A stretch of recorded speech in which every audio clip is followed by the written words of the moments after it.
Hello everyone, there I am again. This is Anton Benning, founder of FBE, Freedom by Entrepreneurship. And today I promised you to talk about the story of the son of Napoleon Hill and how that exemplifies how to transmute desire into its physical equivalent. Now, at some 24 years of age, Napoleon Hill, he got his son. And when his son was born, he was born without the physical equipment of hearing. He had no ears. And that, of course, was quite a handicap. And there was one thing. The chances were quite sizable that his son would never be able to hear or speak.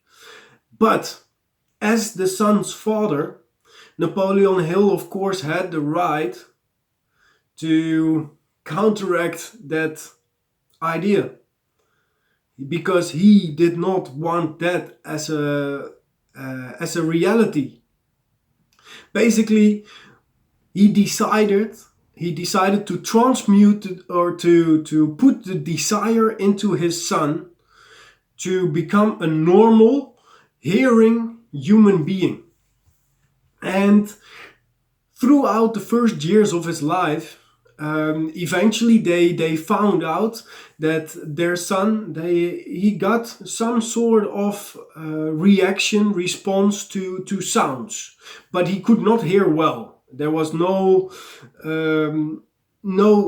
proper hearing, and also through medical examinations from all different kinds of doctors, it was basically stated, there is no hearing equipment, there is no attachment to the brain where it should be. So the chances that this boy is going to be hearing normally is very small chances.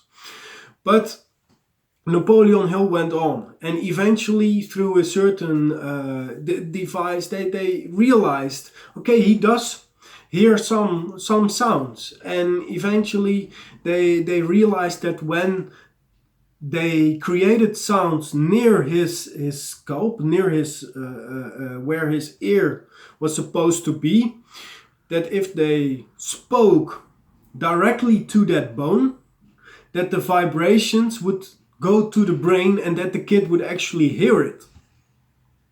Now, by knowing this, Napoleon started to craft bedtime stories through which he put the desire in his son to realize a normal life for himself, to actually a desire in himself to turn his handicap into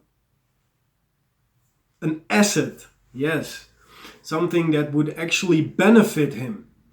And at the age of 7 years old, only 7, his son wanted to go out and sell newspapers like his older brother already did. But from his mom, he was not allowed to do that. Because this deaf kid on the streets trying to sell newspapers, what if he get ran over or it can't be safe? So he was not allowed. But at a certain point, by the desire that his dad put into him to realize a normal life for himself and to turn his physical handicap into an asset, it was like, okay, I'm just going for it. And he when his parents were gone, he climbed out of the window and he went to a neighborhood shoemaker and borrowed 6 cents. And he used those 6 cents to buy newspapers. And then he sold them. And he did that over and over and over again until at the end of the day, his mother and father found him laying asleep in his bed after he paid back the 6 cents to the shoemaker with 42 cents. And his mother cried. Like was said, like, oh, what kind of risk did my son take? Like that can't be good. And his father laughed. His father was happy that like his son took initiative and showed an enterprising spirit to actually take care of himself, become self-reliant. That desire that he implanted into his son actually started to turn into its physical equivalent. And later on in life, they put their son into normal schools because they didn't want their son to learn the sign language for the deaf. They wanted their son to have a normal life. I don't know what is normal, but they wanted their son to normally be able to communicate and speak. But in the classes, the only way that he could hear the teachers was if they shouted at him, if they screamed their message at him from very close distance. So it was not a normal experience in general. And when he got somewhat older, he came across a hearing device and he tested it and it didn't work well. So when at the age of 18 he got another hearing device in the mail, he was a bit he stayed away from trying it for quite a while because he wasn't sure, because of his disappointment with the former device. And eventually he put it on, the new hearing device, and all of a sudden he could hear. He heard the radio, he could call his mom and hear the voice of his mother for the very first time. All of this very exciting, of course. And because of this, he wrote a letter to the company to the factory that made those hearing devices. And something that was written in that letter, perhaps something that was not written specifically, but something that was in between the lines, inspired that company to invite his son, invite Blair, that's what his name is, to actually come to the factory in New York. And that is where the idea from him arose. A hunch, an idea, the sixth sense, or whatever you want to call it. It's just an idea that comes to you at a certain point in time, that if you act upon it, that will change your life. And that is what happened for him. He got the idea that if this changed for me, my life for the better in such a great way, how can I help other people that are hard of hearing to have the same experience, to have that same changed world that I have experienced thanks to this device? And out of that he started crafting a plan and ideas and ways how he could reach out to these people that are hard of hearing. And he put together a 2-year plan to put this hearing device in front of people that could use it.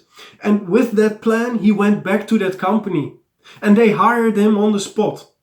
And out of that, he's gotten a great enterprise, a great way of helping people. And he made himself rich in the process because he was able to help so many deaf people to hear. So his physical handicap, he actually turned through desire into the greatest asset that he could possibly have in his life. And that is what for many people the right place is to look. What are you struggling with? What are you going through that's hard for you? Because big chances are you won't be the only one that is going through those struggles, or that is searching for solutions to realize that a certain thing. And that is often where the transmutation of your desire into its physical equivalent actually starts. I hope you're all getting this, because that is what it is. Napoleon Hill, he wrote it like this, and I'll read it to you. The modus operandi by which this astounding result was achieved is not hard to describe. It consists of 3 very definite facts. First, I mixed faith with the desire for normal hearing, which I passed on to my son. Second, I communicated my desire to him in every conceivable way available, through persistent, continuous effort over a period of years. Third, he believed me, which is also a really important thing. If you don't believe you can do something, you won't ever be able to achieve it. So I'll leave it with that. Don't forget to live with passion and have an awesome day. Coming Saturday the 6th, I'm doing an Entrepreneur Success Secret Masterclass on how to become a renewable entrepreneur and teaching you the new ways for entrepreneurship in the 21st century. So if you are interested in that, please comment I do below and we'll get in touch and I'll show you how you can attend this masterclass. It will soon be selling for $9.97 in the future, but you can attend it once for free, Saturday the 6th of October. Have an awesome day.